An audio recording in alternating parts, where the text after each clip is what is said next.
Kaum muslimin hamba-hamba Allah yang kami muliakan, saya tidak tahu ini sahih atau tidak, tapi saya nonton di acara Qatar TV. Beberapa TV Arab ikut menayangkan tentang fenomena unik, kejadian yang langka di bumi ini. Seorang bayi laki-laki terlahir di Palestina. Boleh buka di YouTube nanti bagaimana wawancara ini terjadi di Qatar TV, di beberapa TV Arab. Diwawancarai, dan apa katanya? Kami di Palestina menemukan sebuah fenomena yang sangat menakjubkan dan sekaligus membuat iman kami menjadi kuat. Seorang anak bayi laki-laki lahir dan berbicara dengan bahasa Arab yang sangat bersih, bahasa Arab fusha, ya. Hanya sekali saja dia bicara. Kalimatnya atau kata-katanya lebih kurang seperti ini: ana rajulun sayaqtuluni dajjal wala yaqtulu ba'di ahadan abada. Saya adalah orang yang nanti akan dibunuh oleh Dajjal, dan Dajjal tidak akan berhasil membunuh setelah saya siapapun juga lagi. Kemudian anak bayi ini kembali seperti bayi-bayi biasa, tidak mampu lagi bicara, kecuali hanya satu kali itu. Dalam persaksian di TV ini, beliau mengatakan, masyayikh kami di Palestina, para kubara'ana wa masyayikhana yashhaduna ala sidqi hadhi. Mereka mempersaksikan kebenaran cerita ini. Dan anak laki-laki itu hari ini disembunyikan identitasnya. Itu kejadiannya 8 atau 9 tahun yang lalu, kaum muslimin. Kalau remaja itu umur berapa tuh, Pak? Standar remaja? 16? 17? Itu standar remaja kan? Mohon maaf kaum muslimin.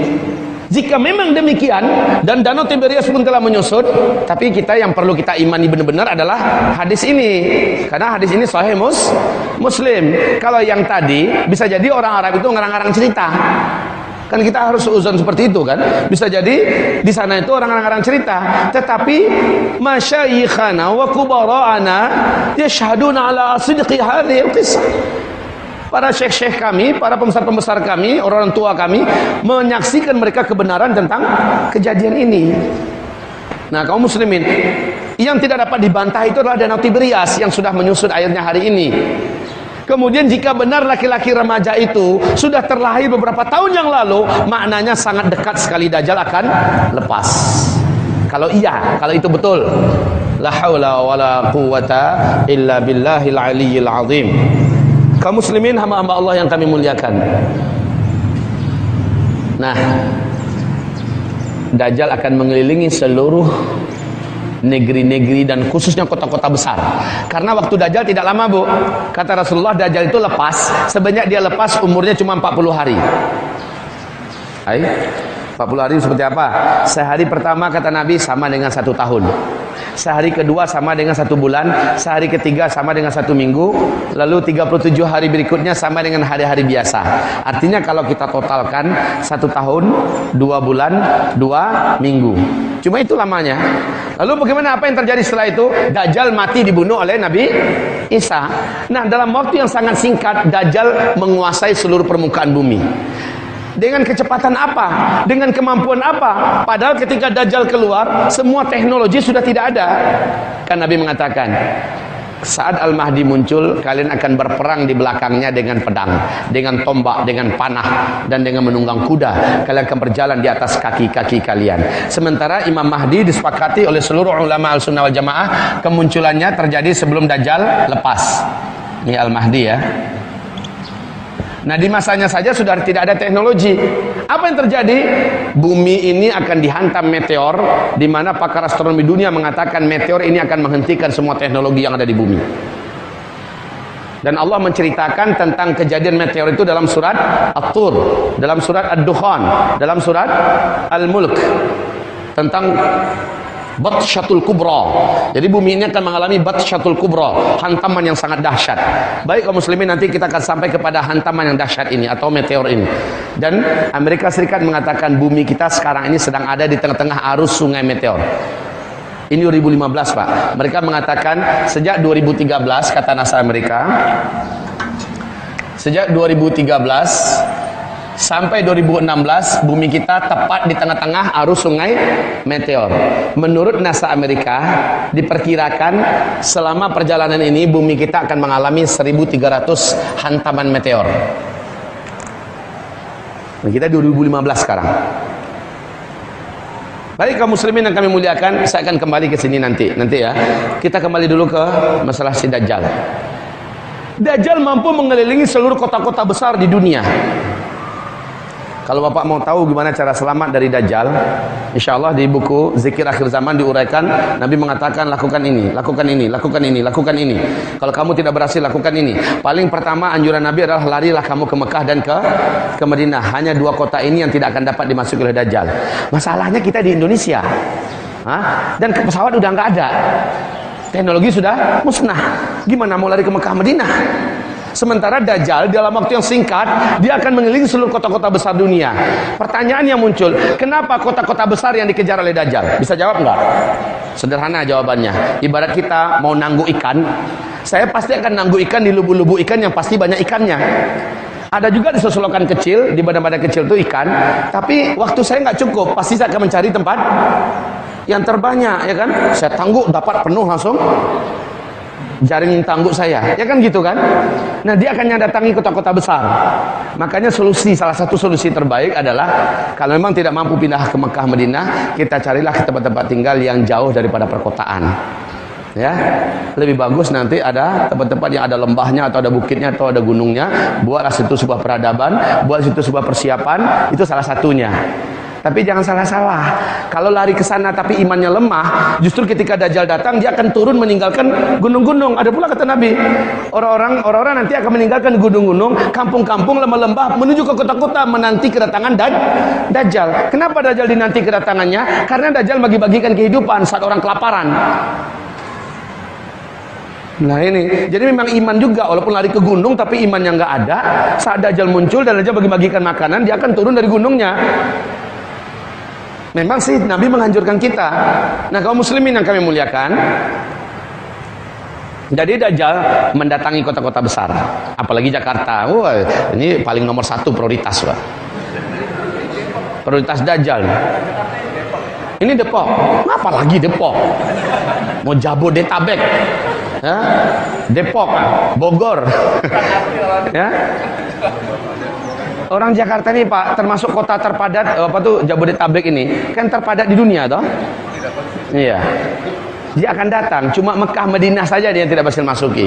Baik, kaum muslimin yang kami muliakan, Dajjal tidak lama masanya. Kalau Dajjal sudah muncul, tanda besar kiamat yang kedua pasti menyusul. Pasti, yaitu Nabi Isa turun. Dalam akidah kita, kaum muslimin, Nabi Isa tidak pernah dibunuh. Tidak pernah. Nabi Isa diangkat fisiknya secara hidup oleh malaikat menuju ke langit dunia dan dia disimpan di sana. Dibuat oleh Allah, dia tidak tersentuh oleh waktu dan zaman. Pasti seperti Ashabul Kahfi dalam perut gua. 309 tahun ternyata mereka tetap muda, dan Allah melakukan hal itu kepada Nabi Isa hari ini di langit dunia. Sehingga Nabi berkata dalam Isra Mi'raj, saya bertemu dengan saudara saya Isa dalam usia dia saat diangkat. Jadi masih muda sampai hari ini. Dia turun nanti Nabi Isa dalam usia 33 tahun. Nabi Isa nanti turun ke muka bumi dalam usia 33 tahun. Siapa yang sekarang usia 33? Antum berapa? 33. Usia kayak gini. Tapi nggak jelek kayak gini. Kalau ini standar Indonesia nih. Kalau Nabi Isa itu standar manusia tertampan. Tapi dibanding saya, Pak, kalau saya berduduk dengan dia, saya numpang ketampanan beliau. Jadi antum jangan sedih ya, oke.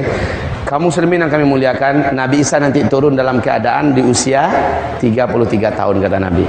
Nah, Nabi Isa disimpan di langit. Ngapain tugasnya? Nanti tugasnya ada 5 ketika dia turun. Yang pertama, menjadi pembantu Imam Mahdi. Imam Mahdi kan muncul duluan kan? Jadi pembantu Imam Mahdi. Yang kedua, membunuh Dajjal. Yang tiga, menghancurkan palang-palang salib di muka bumi sehingga orang Kristen berbondong-bondong masuk Islam. Kemudian yang keempat, membunuh seluruh babi-babi. Yang kelima adalah mengangkat semua pajak-pajak di muka bumi sehingga pajak itu jizyah-jizyah, doribah-doribah sudah tidak ada lagi. Ini 5 ini tugas Nabi Isa. Dan Nabi Isa akan meninggal pada periode kelima setelah menikah dengan seorang wanita Arab yang muslimah. Barulah Nabi Isa meninggal pada periode kelima dalam usia 40 tahun. Kalau ada yang dengarkan hadis Nabi Isa hidup di bumi ini selama 40 tahun, bukan berarti dari sejak dia turun, dihitung dari semenjak dia awal hidup. Jadi dia turun pas usia 33, nanti dia menjalani hidupnya lebih kurang 7-8 tahun lah begitu, dan dia meninggal pada periode ini. Sebagaimana Al-Mahdi yang memimpin periode kelima ini, beliau juga meninggal pada masa ini nanti. Lalu digantikan setelahnya oleh Al-Qahtani. Supaya jelas kaum muslimin. Baik, saya kembali. Dajjal, tanda-tanda keluarnya sudah sangat nyata kaum muslimin, sudah sangat nyata.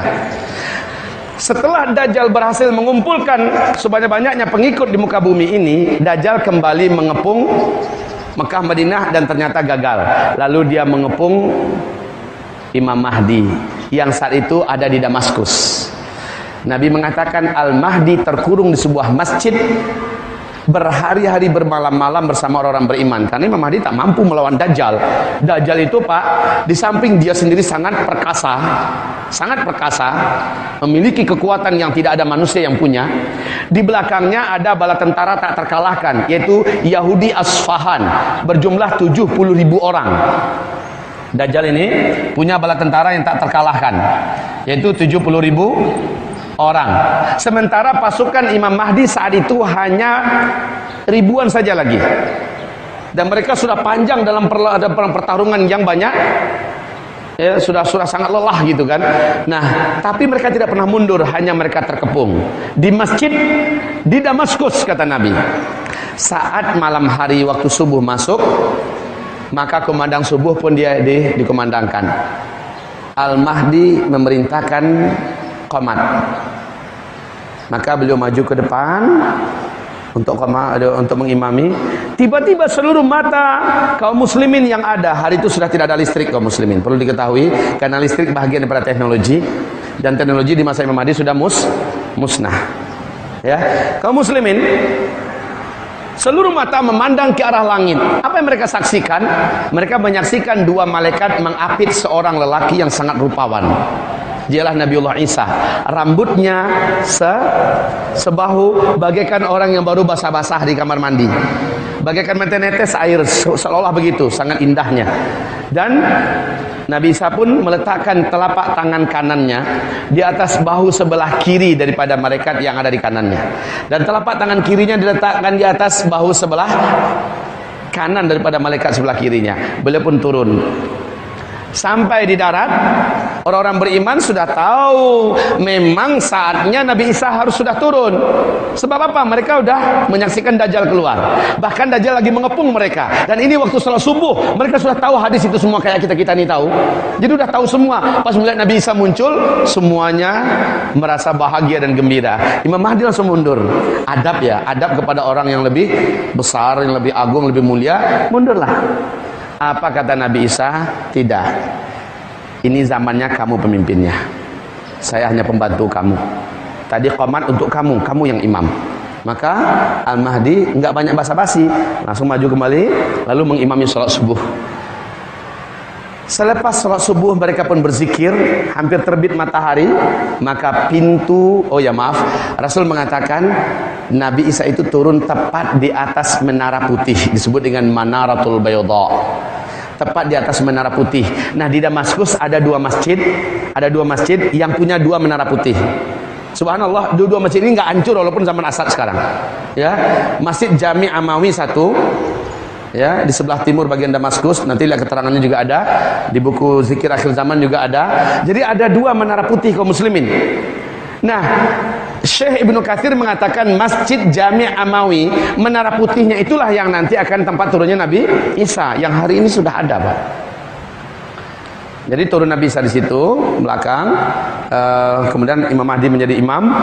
Selesai mereka berzikir, matahari sudah mulai menerangi bumi. Pintu Masjid Jami Amawi berhasil didobrak oleh Dajjal. Dengan seluruh keangkuhan dan kesombongan serta keperkasaannya, Dajjal masuk dengan semangat membunuh Al-Mahdi dan orang-orang beriman. Bala tentara dari pasukannya Yahudi Isfahan ini dari Iran loh Pak. Ini dari Iran loh, Isfahan itu. 70.000 orang Yahudi dengan baju jubah hijau, tidak berjahit, dan mereka menghunus pedang dengan semangat tempur yang sangat tinggi karena sang raja terkuatnya sudah muncul, yaitu Dajjal. Dengan sangat sombong mereka ingin membantai Al-Mahdi dan orang-orang beriman yang ada. Persis seperti sombongnya Fir'aun dengan bala tentaranya waktu mengejar Musa. Musa sudah terkepung di depannya laut. Kayak Imam Mahdi mau lari kemana lagi? Dajjal dengan seluruh keangkuhannya datang. Ternyata anti Dajjal sudah turun. Satu-satunya makhluk di alam semesta yang mampu dan diberikan legitimasi resmi oleh Allah membunuh Dajjal, yaitu Nabi Isa, sudah turun. Dajjal nggak menyadari itu. Dajjal tidak menyadari itu. Saat Dajjal sudah sangat dekat, Nabi Isa pun berdiri dari saf orang-orang beriman di belakang Al-Mahdi dan langsung menghadap dalam keadaan menantang si Dajjal. Melihat Isa sudah turun, berteriaklah Dajjal. Apa yang terjadi?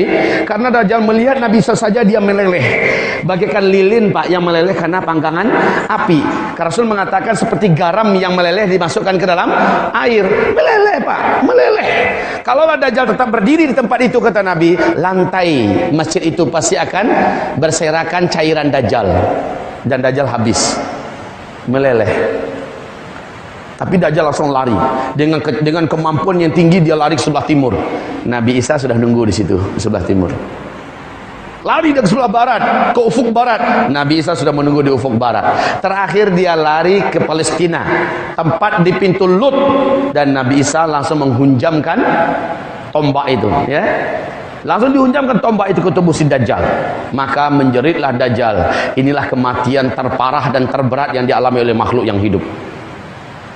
Jadi kaum muslimin, setelah itu lumuran darah ini dari Palestina dengan secepat kilat, Nabi Isa sudah bergabung kembali dengan Imam Mahdi dan memperlihatkan kepada bala tentara Al-Mahdi. Termasuk orang Yahudi Asfahan tadi. Si Dajjal sudah mati. Ini dia. Maka penuh semangat dan penuh iman bertakbirlah orang-orang beriman. Sementara orang-orang Yahudi Asfahan yang 70.000 orang itu hilang semangat tempurnya, hilang semangatnya sama sekali. Mereka tinggalkan senjata-senjata mereka. Mereka lari menyelamatkan diri kemana-mana, berserakan kemana-mana kaum muslimin.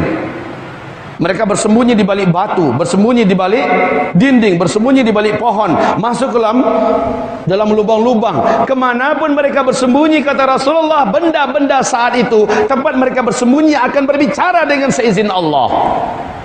Dalam sejarah kan banyak benda-benda yang bisa berbicara kan, ya? Seperti dua bukit berbicara ketika Nabi dan para sahabatnya berjalan, dan seluruh sahabat mendengarkan perbincangan dua bukit ini, bahwa lembah mereka dilalui oleh orang terbaik. Seperti berbicaranya batu-batu krekel yang dilewati oleh Nabi Daud. Hai Daud, ambillah saya, jadikan saya untuk senjata kamu, ya kan, dan sebagainya. Nah, pada akhir zaman, batu-batu, pohon-pohon, dinding, tebing, apa saja, di mana saja orang Yahudi bersembunyi, bicara nanti. Apa kalimat mereka? Ya Muslim, hadza Yahudiyun warai, ta'ala faqtulhu. Hai Muslim, sini, sini, ada orang Yahudi sembunyi di belakang saya. Ta'ala khudhu faqtulhu, tangkap dia, bunuh. Maka tidak dapat sembunyi orang Yahudi kemana saja kecuali illal gharqad, kecuali pohon gharqad. Fa innaha syajarul yahud, sesungguhnya gharqad itu adalah pohonnya orang Yahudi. Gharqad itu adalah pohonnya orang Yahudi. Tahukah kaum muslimin, 11 tahun yang lalu Rabi Yahudi telah memerintahkan pemerintahan Israel untuk menanam 2 juta batang pohon gharqad di tanah yang sangat subur. Dan sekarang pohon itu sudah setinggi 9 sampai 15 meter ketinggiannya. 2 juta batang pohon, Pak. Sementara di perjalanan berikutnya saya dengar mereka nambah lagi sekian ribu. Kenapa begitu? Ternyata saya baca di Taurat, Pak. Mereka juga percaya pohon gharqad adalah pohon akhir zaman, pohon yang akan berpihak dalam perang akhir zamannya orang Yahudi. Mereka tanam, dan pohon itu sekarang udah besar-besar, Pak, udah siap untuk melindungi manusia bersembunyi di belakangnya. Masya Allah, kaum muslimin. Illal gharqad, hanya pohon gharqad saja yang tersisa yang tidak akan berbicara, dan Yahudi tahu mereka sembunyi ke belakang itu. Cuma kan orang beriman udah bocor duluan masalah ini kan, udah tahu kemana mereka sembunyi. Maka mereka semua lari ke orang-orang beriman dengan senjata mereka, mengejar ke kebun yang sangat luas dari kebun gharqad. Dilihat ada Yahudi, ketemu, bacok, mati. Ya, dilihat lagi kayak orang cari kutu Pak, ketemu kan? Sembunyi di sini, mati. Sembunyi, habis seluruhnya. Maka tidak ada lagi Yahudi di muka bumi. Satu ekor pun tak tersisa. Nasrani pun akhirnya setelah Dajjal terbunuh, ya, Nasrani akhirnya diajak oleh Nabi Isa berbondong-bondong masuk Islam. Jadi kaum muslimin, ini yang pertama Dajjal, yang kedua Nabi Isa, yang ketiga adalah Ya'juj dan Ma'juj. Ya'juj dan kaum muslimin, supaya saya tidak banyak menghabiskan waktu menceritakan satu persatu, ini saja bisa menghabiskan waktu kita seharian loh. Jadi saya lewatkan saja dengan sangat cepat. Ya'juj Ma'juj muncul. Siapa lagi Ya'juj Ma'juj? Manusia. Cuma dikurung oleh Zulkarnain. Dalam surah Al-Kahfi tolong dibaca. Mereka akan muncul nanti dalam jumlah yang mampu menutupi seluruh gurun Sahara Jazirah Arab. Saking banyaknya jumlah mereka, Pak. Seluruh gurun Sahara yang begitu luasnya, padang luas, mereka banyak jumlahnya. Beranak pinak. Jadi mereka di balik tembok yang dibangun oleh Zulkarnain beranak pinak, dan mereka tidak termakan oleh usia, nggak mati-mati. Sementara mereka merasakan masih sebentar. Ya, persis seperti Nabi Isa di langit. Merasa sebentar saja. Tapi mereka beranak pinak. Banyak. Senjata mereka waktu dikurung dulu manual. Ketika mereka lepas, manusia pada masa dia lepas ini juga sudah bersenjata manual. Jadi dia tidak merasakan ada perubahan apa-apa. Ini ya. Nah kaum muslimin, Ya'juj dan Ma'juj Allah binasakan. Singkatnya begitu saja, Allah binasakan. Maka masuklah manusia pada periode kelima. Ini adalah yang tanda yang keempat, ini disebut dengan masa saya singkat aja begitu, masa-masa aman. Inilah khilafah Islamiyah yang terakhir yang dijanjikan oleh Rasulullah dalam hadis tadi. Di penghujung hadis Nabi mengatakan, "Tsumma sakata." Setelah Nabi mengatakan khilafah ini akan kembali digenggam oleh orang Islam, ta'ummul arda, seluruh muka bumi ini akan tunduk dalam pemerintahan Islam seluruhnya. Kalau di masa dulu, ini baru 2/3 Pak bumi ini. Kalau di masa yang terakhir nanti seluruh bumi akan tunduk dalam khilafah Islamiyah. Tsumma sakat. Lalu Nabi diam. Ini adalah isyarat tidak ada lagi orang Islam setelah itu. Nggak ada yang perlu diceritakan tentang orang Islam, udah habis. Lah, kaum muslimin yang kami muliakan, ini adalah fase khilafah yang terakhir. Tahu enggak Bapak Ibu, ada yang dengarkan ceramahnya Ustaz Bakhir Nasir tidak? Ada yang pernah dengarkan ceramah beliau? Coba lihat di YouTube. Apa yang beliau sampaikan? Yang beliau sampaikan bukan sesuatu yang berasal dari diri beliau. Ini adalah fakta. Dan ini adalah sesuatu yang telah diungkapkan dalam majalah-majalah besar dunia. CIA, Badan Intelijen Resmi Amerika Serikat, mereka mengatakan, dan ini tidak dapat untuk disembunyikan, bahwa 2020 bumi ini akan kembali ke dalam pangkuan peradaban baru, yaitu peradaban Islam, khilafah Islamiyah. 2020 puncaknya nanti adalah 2025. Subhanallah, jika benar kata mereka, hampir bersamaan waktunya dengan jadwal yang kita sebutkan ini. Jika benar. Dan ternyata analisa serta keputusan CIA ini, mereka nggak sendirian. Badan intelijen dari Rusia pun menyatakan pernyataan yang sama. 2020 ke atas, Islam sudah kembali menggenggam dunia, khilafah sudah kembali tegak. Lihat apa yang dilakukan Raja Salman sekarang ini. Kita tidak tahu apa yang terjadi. Mereka sudah mulai mandiri. Mereka tidak lagi bergantung pada Barat. Mereka tidak bergantung pada Amerika dan tidak pada PBB. Mulai menyatukan kekuatan-kekuatan Islam. Kita tidak tahu apa yang akan terjadi di masa-masa yang akan datang. Tetapi sudah digambarkan kaum muslimin. Dan Allah menyebutkan dalam surat surah An-Nur ayat 55, ini pasti terjadi. Kondisi yang sangat menakutkan umat Islam akan berubah 180 derajat Celcius pada masa kelima. Pada masa kelima ini kaum muslimin, Nabi mengatakan tidak lama, hanya 7 tahun saja kata Nabi. 7 tahun saja. Ternyata di hadis yang lain mengatakan antara 8 atau 9 tahun. Berarti kalau disimpulkan Nabi memperkirakan 7 atau 8 atau 9 tahun saja masa di periode kelima ini. Lalu habis seluruh Islam meninggal dunia. Paham kaum muslimin? Paham Pak? Masa periode kelima itu tidak lama, 7 atau 8 atau 9 tahun saja. Allah jadikan masa ini berakhir dengan wafatnya seluruh orang Islam. Padahal di puncak-puncak kejayaan Islam. Agama yang ada di bumi cuma dua saja, Islam dan kafir. Itu saja lagi. Alul kitab sudah tidak ada. Di sini tidak ada lagi perang sama sekali. Dan jumlah laki-laki pada masa ini dibandingkan jumlah wanita, satu laki-laki 50 jumlah wanita. Kok bisa? Kita akan saksikan di sini. Menjelang Al-Mahdi muncul dan setelah Al-Mahdi muncul, banyak sekali kematian laki-laki terjadi kaum muslimin. Dan itu adalah fase kita. Ini fase kita sekarang. Sebentar lagi kita akan menyaksikan. Apalagi lepasnya Ya'juj dan Ma'juj. Banyak manusia-manusia di bumi ini yang dibantai oleh Ya'juj dan Ma'juj. Baik kaum muslimin, satu laki-laki 50 wanita. Mungkin Bapak pernah baca hadis bahwa tidaklah terjadi kiamat sampai jumlah laki-laki satu berbanding 50 jumlah wanita. Pada masa ini tidak ada perang. Kehidupan betul-betul makmur, subur. Tanam-tanaman semena menjadi, jazirah Arab menghijau. Sungai-sungainya kembali berair kaum muslimin. Syekh Su'ud Syuraim berpidato, berkhutbah dalam salat Jumat, dalam khutbah Jumatnya mengatakan tentang salju yang turun jazirah Arab, yang turun di Tabuk. Ini adalah pertanda tentang dekatnya kiamat.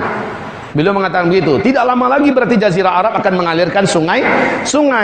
Lalu gurun Sahara akan kembali menghijau karena tidak ada negeri yang ditimbun oleh salju, melainkan tanah itu kembali menjadi hidup dan kembali menjadi subur. Dan ini sekarang sudah Allah perlihatkan kaum muslimin. Wahai hamba-hamba Allah yang kami muliakan, pada masa ini emas akan berserakan, betul-betul sangat jaya, manusia sangat kaya, makmur semakmur-makmurnya. Bahkan binatang buas sekalipun bermain-main dengan anak bayi dan tidak akan menggigitnya, tidak akan menerkamnya. Bahkan wanita seorang diri pada masa itu, kata Nabi, berjalan kaki seorang diri dari Hadramaut. Mana Hadramaut? Di Yaman. Berjalan kaki siang dan malam menuju ke Masjidil Haram di Makkah. Ngapain? Melaksanakan ibadah haji. Lalu dia tanpa muhram, pulangnya juga berjalan kaki siang dan malam sampai kembali di Hadramaut aman, tidak ada yang mengganggunya. Tidak ada pembunuh, tidak ada pemerkosa, tidak ada perampok, tidak ada, betul-betul aman hidup pada masa itu. Jadi hadis itu tidak boleh dijadikan sebagai dalil asal aman. Kami wanita sudah boleh. Yang dimaksud aman dengan hadis ini adalah pada periode kali memang laki-laki nggak ada. Itu masalahnya. Itu masalahnya. Bapak-bapak ini insya Allah udah di alam barzakh. Apalagi muda-muda kayak gini. Saya yakin muda-muda kayak gini pas huru-hara macam gini, saya yakin paling di depan nih insya Allah Ta'ala. Paling di depan untuk menentukan masa-masa depan kita. Baik kaum muslimin yang kami muliakan, Nabi mengatakan pada masa ini tidak ada sedekah yang mau diterima oleh orang. Pada masa ini tidak ada sedekah karena orang dah kaya-kaya semua. Bahkan seorang tetangga datang kepada tetangganya membawakan emas penuh 2 genggam tangannya. Lalu datang, "Pak, ini sedekah saya." "Wah, apa nih?" "Emas, terimalah Pak." Kalau kita sekarang Pak dapat cincin aja 1, waduh, ini orang paling baik di dunia, kamu gitu Pak ya, pasti nggak nolak, betul nggak Pak? Lah nanti 2 genggam datang membawa ke tetangga, dan tetangga menolak. Waduh, terima kasih banyak. Di belakang ada 3 karung, mau diapakan? Saking makmurnya, saking suburnya, ya saking kayanya, dan orang juga udah yakin, udah mau kiamat juga untuk apa? Untuk emas-emas yang banyak. Udah masa itu sudah nggak ada lagi gila dengan dunia, cinta pada dunia, apalagi laki mau poligami semacam, nggak kepikiran lagi Pak. Orang udah berpikiran hanya untuk memperbanyak amal soleh. Ini udah masa-masa sangat ya.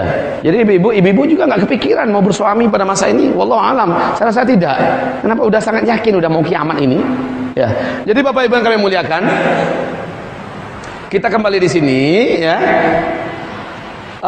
Pada masa ini akan terjadi 4 tanda besar kiamat. Ya, memang startnya di masa-masa aman dengan ditandai. Jadi pertanyaan Bapak tadi, tanda daripada akhir periode keempat adalah terbunuhnya Ya'juj dan Ma'juj. Seluruh Ya'juj dan Ma'juj di muka bumi ini habis.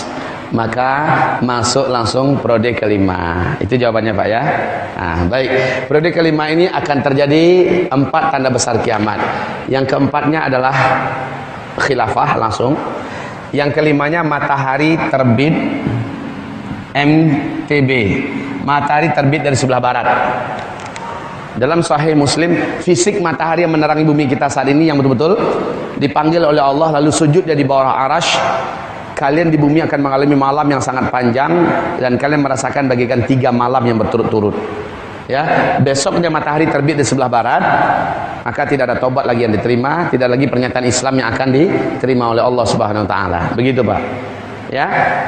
Nah, setelah matahari terbit, esoknya wa ghadihi muncullah binatang raksasa dari dalam perut bumi yang mempunyai banyak kaki. Dan binatang ini dapat berbicara dengan bahasa manusia. Dalam hadis yang sahih Nabi mengatakan dia membawa tongkat Nabi Musa dan cincin Nabi Sulaiman. Manusia tersisa sedikit yang ada di bumi akan didatangi oleh binatang itu. Lalu kalau orang kafir, diketoknya kepalanya dengan ujung tongkat Nabi Musa, menghitamlah wajahnya, menjadi buruk rupanya. Sementara orang beriman yang dijumpai oleh binatang itu, maka diusapkannya atau disentuhkannya cincin Sulaiman ke wajah orang ini, maka putihlah wajah orang tersebut dan menjadi bercahaya. Jadi bentuk manusia setelah kemunculan DE atau DE, Dabatul Ardi ini, hanya ditandai kalau yang putih bersih bercahaya wajahnya berarti orang beriman. Kalau yang hitam gelap dan jelek berarti orang kafir. Sehingga pada masa itu orang beriman yang orang kafir saking damainya, Pak, nggak ada perang. Kafir, minumlah ini. Makasih mukmin. Nah, gitu. Udah kayak gitu, Pak, pergaulannya. Baik. Kemunculan binatang ini sebanyak 3 kali di tempat yang terpisah-pisah. Lalu dia kembali tenggelam ke dalam perut bumi. Nah, kemudian setelah itu barulah berhembus angin lembut. Angin lembut. Bunyinya enak, Pak, angin lembut, tapi ujungnya kematian. Angin lembut kematian. Siapa yang mati dengan angin ini? Seluruh orang yang kemarin udah ditandain oleh binatang Dabatul Ardi. Angin ini datang ke sana lalu menyentuhnya. Tersentuh di situ, meninggal langsung di situ, ya. Dengan kematian yang lembut. Maka seluruh orang Islam di muka bumi akan berakhir. Tidak ada lagi satu orang pun yang kenal lagi dengan Allah setelah ini. Berakhirlah masanya umat Nabi Muhammad. Dan Nabi berkata, setelah itu 1 atau 2 generasi barulah sangkakala atau kiamat besar, kehancuran semesta ditiup oleh malaikat Israfil. 1 atau 2 generasi. 1 generasi dalam hitungan ilmu sosial adalah 25 tahun. 1 atau 2 generasi berarti maksimal 50 tahun. Ternyata ada hadis lain, petunjuknya ada di hadis lain. Dalam hadis lain Nabi mengatakan, selama di bumi ini masih ada 1 orang saja yang dapat melafazkan kalimat Allah, yang masih beriman dengan Allah, walaupun hanya 1 orang saja, Allah masih akan tunda kiamat 40 tahun lagi. Pernah dengar nggak di sini? Pernah dengar kan? Allah masih akan tunda kiamat 40 tahun lagi. Artinya orang terakhir yang melafazkan kalimat Allah itu ternyata meninggal pada tanda besar kiamat yang ke-7. Faham Bapak Ibu? Maknanya apa? Setelah ini kalau dicocokkan dengan hadis 40 tahun lagi. Masuk nggak 1 atau 2 generasi itu? Masuk kan? Ya. Artinya setelah ini adalah 40 tahun. Demikian hadis Nabi SAW, barulah kiamat. Apa tanda besar kiamat yang ke-8? Penenggelaman bumi sebelah timur. Jadi kalau ini bumi dibelah 2. Yang timur itu ini, Pak, Australia, Indonesia, Timur Leste, Filipina, Malaysia, terus India, Jepang dan sebagainya, Rusia. Ini timur, tenggelam seluruhnya, patah-patah dan masuk ke dalam laut. Kemudian tanda besar kiamat yang ke-9. Jadi ini timur, tenggelamnya bumi sebelah timur. Ini tenggelamnya bumi sebelah barat. Penenggelaman bumi sebelah barat, ini dia. Amerika, benua Afrika, benua Eropa, seluruhnya tenggelam, masuk ke dalam. Jadi yang tersisa saat itu apa? Yang tersisa hanyalah Jazirah Arab dan Syam. Ini Jazirah Arab, Pak. Ini Syam. Hanya ini yang tersisa, yang lain sudah tenggelam.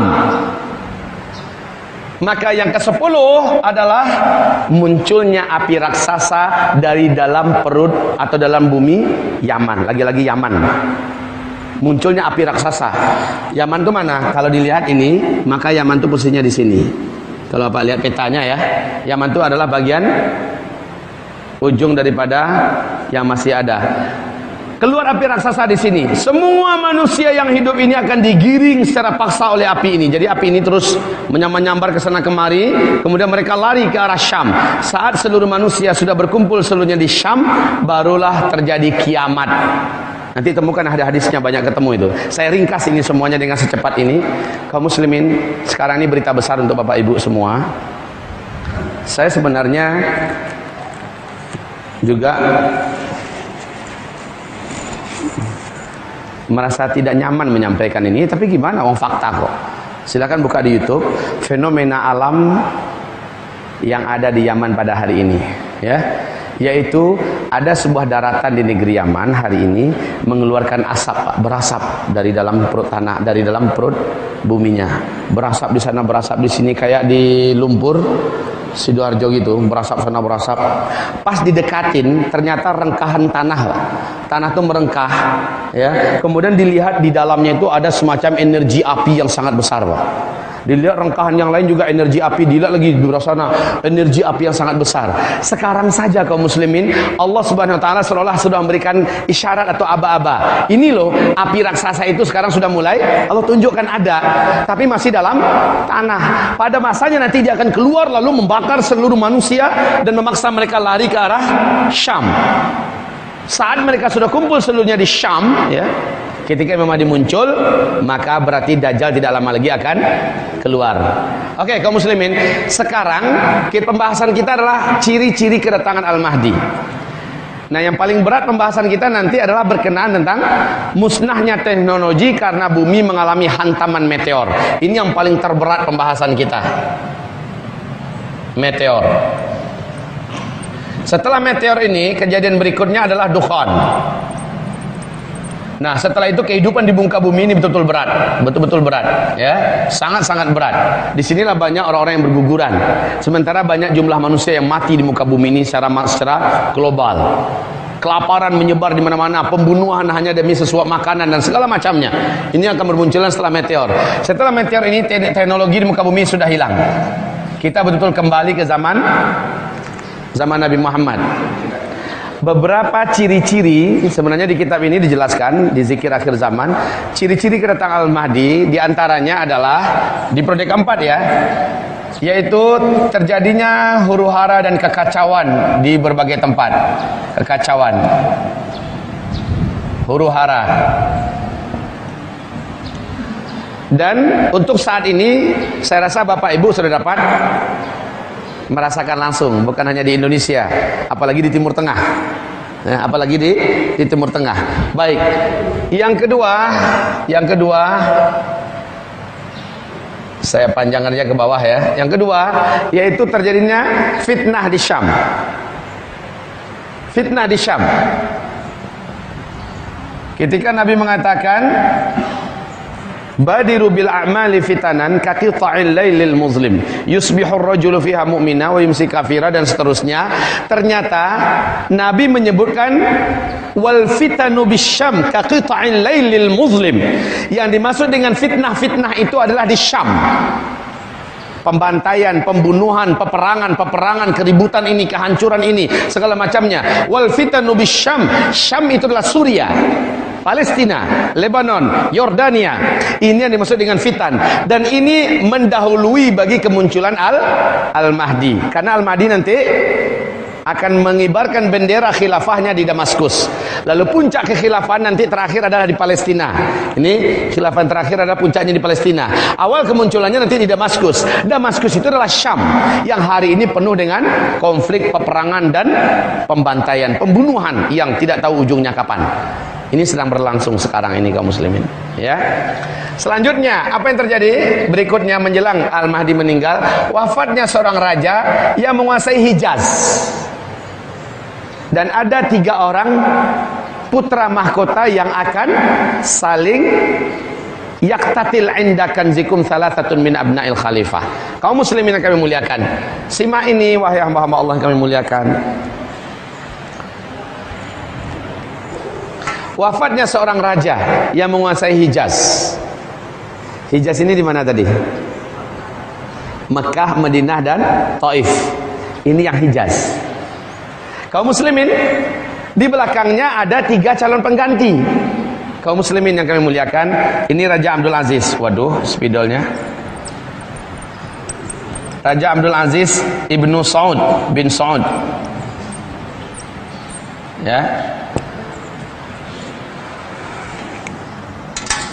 Raja Abdul Aziz bin Saud istrinya banyak, anaknya puluhan. Tapi yang diresmikan menjadi putra mahkota ada 12 orang. Satu, waduh. Hah? 1, 2, 3, 4, 5, 6, 7, 8, 9, 10, 11, 12. Ya. Apa kata Raja Abdul Aziz semasa dia hidup? Apa kata beliau semasa beliau hidup? Tidak boleh menjadi raja para cucu-cucu selama putra-putraku masih hidup. Makanya ini sudah menjadi budaya di kerajaan Arab Saudi. Walaupun lain-lain ibu, apabila ini sudah meninggal, ini jadi raja dulu kan, pangeran ini. Ketika meninggal, langsung pangeran yang sebelahnya menggantikan. Nggak boleh anaknya. Nah, meninggal juga pangeran yang ini, pangeran sebelahnya menggantikan. Ah, ini para putra mahkota ini semuanya. Sekarang anggap saja ada. Meninggal digantikan oleh berikutnya, meninggal digantikan oleh berikutnya, meninggal digantikan oleh berikutnya. Dan yang terakhir kemarin itu menurut urutannya ya. Ini raja 1, 2. Ini Raja Abdullah, ini Raja Abdullah. Waduh, betul-betul. Ini Raja Abdullah. Nah, ini kaum muslimin. Ini urutannya ya. Ini Mukrin.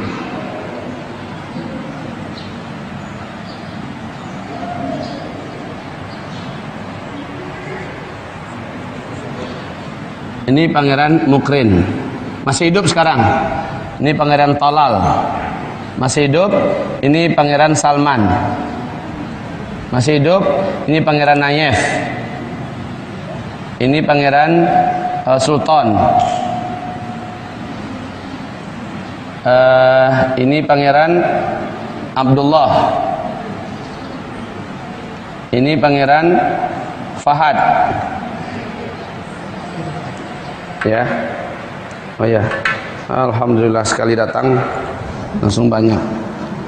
Ini semoga Allah beri pahala bagi yang sudah menyediakan ini dan sudah habis. Baik kaum muslimin, kita lihat dari sini sajalah. Raja Faisal, ya. Raja Faisal berakhir dengan dibunuh. Ya kan, dibunuh Raja Faisal. Kenapa dia dibunuh? Karena Raja Faisal termasuk Raja Saudi yang paling pemberani. Dia yang mengembargo Amerika Serikat selama 1 bulan sehingga kelimpungan ekonomi mereka hampir sekarat. Dan dia yang berani bersumpah dan menyatakan ikrarnya siap memerdekakan Masjidil Aqsa daripada penjajahan Zionis Israel. Lalu dia dibunuh oleh keponakan kandungnya sendiri yang baru pulang dari Amerika Serikat. Kemudian langsung digantikan oleh Raja Fahad. Ya, Raja Khalid. Ya. Setelah itu baru Fahad ya. Setelah Fahad baru Abdullah ya. Khalid.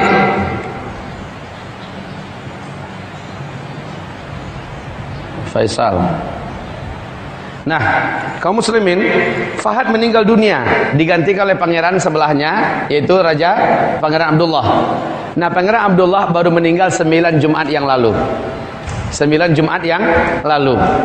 Dalam usia 90 tahun dengan penyakit yang dihukum oleh medis internasional sebagai mati secara klinis, ya. Jadi beliau meninggal dunia. Sebelum beliau meninggal dunia di 2008 ditetapkan bahwa putra mahkota setelah beliau ini ada 3 orang. Tahun 2008 ditetapkan Sultan Nayef Salman. Setelah Sultan maka Nayef yang menjadi raja, setelah Nayef maka Salman lah yang menjadi raja. Kaum muslimin yang kami muliakan, qadarullah pada 2011 Pangeran Sultan meninggal dunia karena kanker. Meninggal dunia duluan.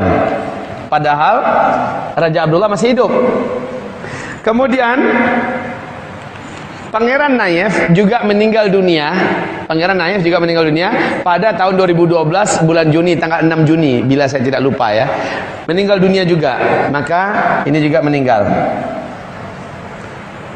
Yang tersisa adalah Salman, Talal dan Mukrin. 3 orang ini. Kaum muslimin yang kami muliakan, Pangeran Salman ini terkenal tidak disukai oleh pihak kerajaan. Kenapa? Lurus, berakhlak, disiplin, dan hafiz Quran 30 juz, anti barat. Ya, Pangeran Salman ini. Maka menjelang Raja Abdullah meninggal dunia, di Mesir heboh media masanya mengelu-elukan sebuah berita bahwa calon pengganti setelah Raja Abdullah meninggal adalah anaknya Raja Abdullah. Ini yang diisukan. Waktu itu heboh di Mesir, Pak. Uni Emirat Arab ikut dalam konspirasi agar Salman tidak naik. Jadi didekati Raja Abdullah oleh Amir Uni Emirat Arab dan juga oleh beberapa petinggi-petinggi Mesir, dan dalam kerajaan sendiri agar ditetapkan bahwa raja setelah itu adalah anaknya Raja Abdullah.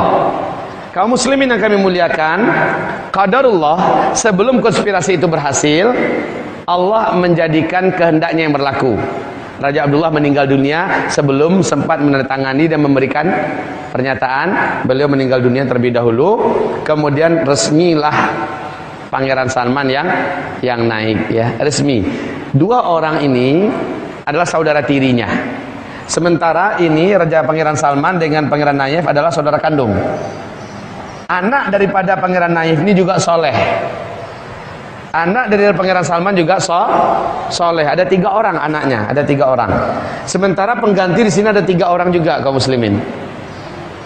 Maka hamba-hamba Allah yang kami muliakan, mirip dengan hadis ini, yaktatilu inda kanzikum salasatun, seterusnya. Ya, 3 orang nih akan saling menjatuhkan. Pertanyaan, kenyataannya Arab Saudi sekarang langsung dipimpin Raja Salman kok, dan aman-aman saja. Yang kita dengar iya. Alhamdulillah kemarin langsung dinobatkan 2 putra mahkota. Ya, kemarin ini baru dinobatkan 2 putra mahkota yang bukan ini. Tapi yang pertama anak Pangeran Nayef, siapa namanya? Muhammad bin Nayef. Yang kedua adalah anak beliau Muhammad bin, yang usianya baru 34 tahun. Nah, kaum muslimin yang kami muliakan, baik ya. Intinya 2 orang ini, afwan, yang ini diusir dari kerajaan karena akhlaknya yang bobrok, etikanya dan moralnya sangat jauh meleset. Sementara yang ini pun bukanlah orang yang ini punya kiblat, otaknya ke barat. Walaupun kemarin dia ikut membaiat 2 putra mahkota berikutnya, tetapi kaum muslimin, kebijakan-kebijakan Raja Salman menggelisahkan PBB, membuat cemas Amerika Serikat. Karena Arab Saudi hari ini sudah independen. Dia memegang kendali di Timur Tengah pada hari ini. Seluruh negeri Teluk, ya, dibuatnya hari ini berdiri sendiri, dan mereka yang menentukan poros perjalanan peradaban Islam yang akan datang, dan mereka akan fokus tentang apa-apapun kemaslahatan Islam dan umat Islam akan mereka utamakan. Yang paling menakjubkan kaum muslimin, kalau saya mau saya ceritakan tentang apa yang dilakukan Raja Salman. Ya Allah ya Rabb, Bapak Ibu akan bersyukur, akan sujud syukur Allah jadikan Raja Saudi pada hari ini adalah raja yang saleh dan taat. Saat dia baru dilantik menjadi raja, ya, pertama pekerjaannya adalah menaikkan gaji seluruh pegawai kerajaan Arab Saudi 2 kali lipat, Pak. Termasuk dokter, termasuk guru, polisi, tentara, segala macamnya dibuatnya seluruhnya itu makmur, ya, 2 kali lipat. Yang kedua, seluruh tawanan-tawanan politik dari kalangan alim ulama, orang-orang soleh yang ada di bawah tanah dibebaskannya semua. Semua bebas. Ulama-ulama yang dulu kritis dengan kerajaan dimunculkan ke permukaan kembali. Masya Allah, ya. Dan orang-orang ulama-ulama yang diusir dari Arab Saudi ditariknya balik ke dalam. Masya Allah. Kemudian yang dilakukan oleh Raja Salman berikutnya adalah memutus seluruh bantuan yang pernah dikucurkan oleh raja sebelumnya buat pemerintahan junta militer Mesir, yaitu As-Sisi, yang telah membantai lebih 7.000 kaum muslimin di Mesir. Diputus bantuan itu, Pak. Padahal bantuan itu miliaran dolar yang mengucur dari kerajaan Arab Saudi sebelumnya. Dan teroris yang dikatakan teroris oleh As-Sisi, yaitu Ikhwanul Muslimin, sekarang dijadikan mitra terdekat kerajaan Arab Saudi, yaitu Ikhwanul Muslimin. Menyakitkan hati As-Sisi betul ini. Nah, kaum muslimin, sebelumnya sepakat kerajaan Arab Saudi mengatakan Ikhwanul Muslimin adalah teroris, ya, diperangi, diburu. Sekarang enggak, malah dijadikan mitra terdekat oleh kerajaan Arab Saudi. Sesuatu hal yang sangat tamparan, sangat telak bagi Sisi. Ketika Sisi datang ke Mesir, ini yang menakjubkan, Pak. Ketika Sisi datang ke Mesir, dia disambut dengan sangat dingin oleh Raja Salman. Ini ditayangkan oleh seluruh TV-TV Arab termasuk Jazirah, ya. Sangat dingin Salman menyambutnya dan perkataannya 1-2 saja. Jadi kembalilah Sisi dalam keadaan gigit jari. Harapan bantuan yang bisa menguatkan perekonomian Mesir yang dikendalikan oleh kerajaan pemerintahan baru sekarang di Mesir oleh Sisi diputus habis oleh Arab Saudi, nggak ada lagi bantuan untuk dia. Ya.